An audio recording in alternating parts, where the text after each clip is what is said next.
ہم بات کر رہے ہیں ویکیلی کی اس ڈاکیومنٹ کی جس نے اس وقت پوری دنیا میں تقریباً تہلکہ مچایا ہوا ہے۔ رستم صاحب کے پاس چلیں گے پشاور میں۔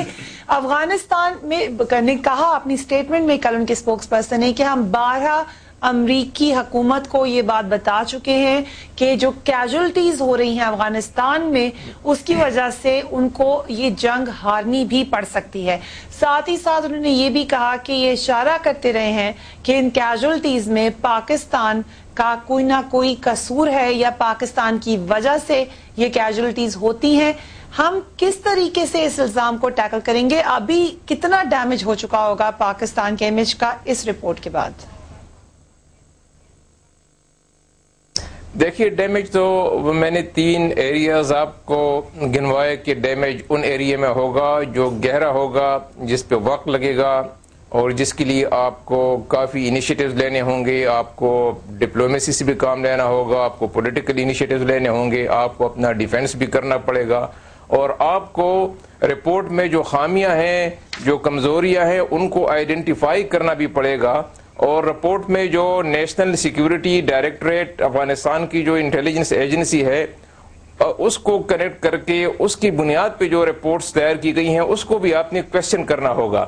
اب یہ بات کہ آپ کا جو سوال ہے کہ کتنا اثر پڑے گا، اور میں سمجھتا ہوں کہ یہ مہینوں کی بات نہیں ہے، یہ اثرات چونکہ وہاں پہ امریکہ میں بھی اور کابل میں بھی پاکستان کے بارے میں بہت زیادہ سسپیشنز پہلے پائے جاتے تھے، اب ان کو ہوا ملے گی، اب وہ اور زیادہ آپ پہ حملے کریں گے، آپ کے لیے سپیس کم کرنے کی کوشش کریں گے، پولیٹیکل سپیس پاکستان کے لیے اب کم ہوتا جائے گا، پاکستان کے لیے میڈییشن کا جو رول ہے اس پر زبردست اثر پڑے گا، نیگیٹو اثر پڑے گا۔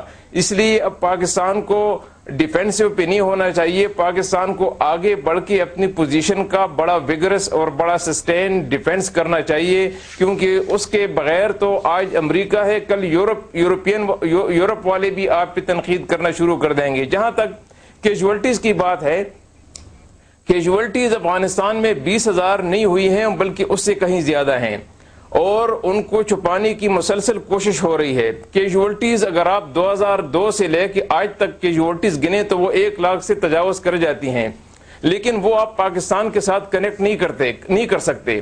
دیکھیے، ناردن افغانستان میں انسرجنسی ہے، اس کا پاکستان کے ساتھ کوئی بارڈر نہیں ہے، ویسٹرن افغانستان میں انسرجنسی ہے، اس کا پاکستان کے ساتھ کوئی بارڈر نہیں ہے، جو مرکزی صوبے ہیں غزنی، لوگر، وردک وغیرہ، وہاں پہ بہت زبردست انسرجنسی ہے، اور تقریباً 70% ایریا پہ طالبان کا کنٹرول ہے۔ ان علاقوں کے پاکستان کے ساتھ کوئی بارڈر نہیں ملتے۔ جن علاقوں کے بارڈر آپ کے ساتھ ملتے ہیں، اگر یہ تصور، یہ فرض بھی کیا جائے کہ پاکستان سے کچھ لوگ جاتے ہیں، تو ان سے یہ پوچھنا پڑے گا کہ وہ لوگ جو پاکستان سے جاتے ہیں اندر 20 میل یا 40 میل یا 50 میل، پھر وہاں پہ 10 دن ٹھہرتے ہیں، 15 دن، 20 دن ٹھہرتے ہیں، پھر حملے کرتے ہیں، اس کے بعد واپس آ جاتے ہیں، اس تمام عرصے میں آپ ان کو کیوں کنفرنٹ نہیں کرتے، ان کو کیپچر کیوں نہیں کرتے، ان کو آپ کیوں ہینڈل نہیں کرتے؟ جب وہ ان کے خیال کے مطابق واپس پہنچ جاتے ہیں تو پھر مگر ان کے اپنے بارڈرز کو کیوں نہیں وہ اس طریقے سے سیل کرتے؟ بالکل آپ نے بجا فرمایا۔ ایک اور بات میں آپ سے پوچھنا چاہوں گی کہ یہ جس طریقے سے ابھی طاہر صاحب نے بھی کہا کہ یہ پہلے ہی افغانستان میں اس ڈاکیومنٹ کے پارٹس ملنا شروع ہو گئے تھے، کیا آپ کے نالج میں کوئی ایسی بات ہے؟ دیکھیے، یہ جو ڈاکیومنٹس ہیں یہ کوئی ایکسیڈنٹ نہیں ہے، یہ ایک لیپس ہے، یہ ایک سیکیورٹی لیپس ہے۔ اس میں امریکن پالیسیز کو بھی بعض جگہ کویسچن کیا گیا ہے، اس میں امریکہ جو کیجولٹیز کو چھپانے کی کوششیں کر رہا ہے اس کو بھی ہائی لائٹ کیا گیا ہے۔ یہ امریکن گورنمنٹ کے لیے بھی ایمبیریسنگ ہے، پاکستانی گورنمنٹ کے لیے بھی ایمبیریسنگ ہے، اور بعض حالتوں میں تو افغان گورنمنٹ کے لیے بھی ایمبیریسنگ ہے، کیونکہ اس میں ان کی انیڈیکویسی کو بھی ہائی لائٹ کیا گیا ہے۔ اس لیے میں سمجھتا ہوں کہ یہ کوئی ڈیلیبریٹ لیک نہیں ہے، یہ ایک بڑا سیکیورٹی لیپس ہے، اور یہ اس وجہ سے ہوا ہے کہ اس سارے آپریشن میں ہزاروں لوگ انوالو ہیں۔ آپ دیکھیں کہ بگرام ان کا نرو سینٹر ہے، اس کے بعد دوحہ قطر میں ان کا ہیڈ کوارٹر ہے، اس کے بعد امریکہ میں ان کا ہیڈ کوارٹر ہے۔ تو یہ ان سارے علاقوں میں، ان سارے بیسز میں، ان سارے دفتروں میں ہزاروں، سینکڑوں، ہزاروں لوگ کام کرتے ہیں، بعض کانٹریکٹ پہ ہوتے ہیں، سیکیورٹی کانٹریکٹرز بھی ہیں۔ اس وقت افغانستان میں فوج کے علاوہ 56,000 سیکیورٹی کنٹریکٹرز کی سیکیورٹی فورسز ہیں. یہ سب لوگوں کو ان کو ویجیلنس مینٹین کرنا, ان کی ٹرانسپیرنسی وہ کرنا, وہ انشور کرنا کہ کسی جگہ کوئی لیپس نہ ہو, یہ بڑا مشکل کام ہو جاتا ہے. اس لیے امریکہ ایک لیکی سوسائٹی ہے, وہاں پہ یہ چیزیں زیادہ دیر تک چھپی نہیں رہ سکتی, اور کوئی نہ کوئی آدمی وہ لیک کر جاتا ہے. اس میں یہ وہاں پر ایک بزنس بھی ہے, کاروبار بھی ہے. اب جن لوگوں نے اس کو لیک کیا ہے وہ اس سے فائدہ اٹھائیں گے, اس سے کمرشل فائدہ اٹھائیں گے, ان کی تو شاید شہرت ہو جائے گی لیکن بعد میں مسائل پیدا ہوں گے. جو ڈیمیج ہے وہ مسلسل ہے. کچھ لوگوں نے انیشلی جب یہ اس کو پینٹاگون پیپر سے بھی کمپیئر کیا, پھر بعد میں بڑا کلیئرلی کہا گیا کہ پینٹاگون پیپر, کیونکہ اس وقت وہ ویتنام کی وار پہ موڈ بدلنا چاہتے تھے پبلک اوپینین کا. مگر اس کو اگر ہم دیکھیں, ہم کیا سمجھتے ہیں, کیونکہ لوگوں نے یہ بھی کہا کہ there is nothing new in this report. آپ کیا سمجھتے ہیں؟ دیکھیں یہ پہلی, جس طرح ہم نے پہلے ہی کہا ہے کہ یہ رپورٹ جو ہے یہ بہت بڑا سیکیورٹی فیلئر ہے امریکن انٹیلیجنس کا اور نیٹو فورسز کا. ٹھیک ہے, اس میں بات ہے کہ صرف میں آپ سے سوال پوچھنا چاہوں گی ایک بات صرف, کیا ISI کے تعلقات ہو سکتے ہیں طالبان سے؟ یہ انتہائی لغو بے بنیاد پروپیگنڈا ہے جو پہلے سے چلا رہا ہے, اور اس ڈاکومنٹ میں بھی یہ انٹرجیکٹ کیا گیا. چونکہ یہ ڈاکومنٹ کی اتھینٹسٹی کوشچنیبل ہے, تو یہ بھی ہو سکتا ہے کہ اس پہ فالس انفارمیشن بیف اپ کی گئی ہو. لیکن کیا یہ سچ نہیں کہ ماضی میں ISI کے تعلقات تو تھے؟ پہلی بات تو یہ کرنل امام صاحب کا فگر لے لیں, آپ خالد خواجہ صاحب کی مثال لے لیں, اس کے بعد سے لوگوں کے ذہنوں میں I'm just being the devil's advocate ہے کہ یہ تمام باتیں جب لوگ دیکھتے ہیں, وہ لوگوں کے بارے میں بار بار لیک رپورٹس آتی ہیں, لگتا یہی ہے. ہم یورپین یونین بھی جب گئے, وہاں کے تھنک ٹینکس بھی ملے, تو وہاں بھی یہ بلیف ہے. آپ یہ نہیں ڈینائی کر سکتے کہ لوگ یہ نہیں سمجھتے کہ تعلقات ہو سکتے ہیں. یہ پہلی بات تو ہے, یہ ہو سکتے کی بات میں یہ کہوں گا کہ جو کچھ بھی پرسیپشن ہے, پرسیپشن اور حقائق میں بہت فرق ہوتا ہے. پرسیپشن, میں جان کنیڈی کی ایک سٹیٹمنٹ پڑھی, اس میں اس نے کہا ہے کہ جو real enemy of the truth is not the lie, but it is the perception which is established through the campaign.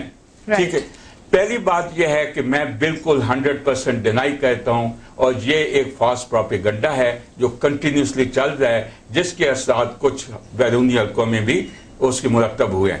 میں یہ بتاتا ہوں آپ کو کہ اب تک پاکستانی فوج اور انٹیلیجنس ISI کی جو کیجویلٹیز ہیں ان کا فگر راؤنڈ اباؤٹ 10,000 ہے, جس میں اباؤٹ 78 ہمارے آفسرز, جس میں ISI کے ڈزن آفسرز ہیں, وہ شہید ہوئے ہیں.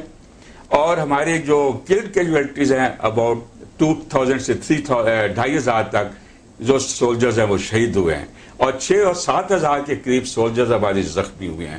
11 جو ٹیررسٹ طالبان کے اٹیک ہوئے ہیں وہ ہمارے ISI کے famous headquarters frontier, Peshawar, Lahore اور ملتان وغیرہ میں ریپیٹڈلی, اور اس کے اندر بھی ہمارے ڈزنز آف کیجویلٹیز ہوئے. اب ایک ٹھیک ہے, اب آپ نے بات کی ہے squadron leader Khalid Khawaja and colonel Imam کا. اسکواڈرن لیڈر خواجہ ISI میں سروس کر رہے تھے, انہوں نے تقریباً 1.5 سال وہاں سروس کی, اور 1990 میں ان کو کسی ڈسپلنری وجہ سے پری میچورلی ریٹائر کر دیا گیا.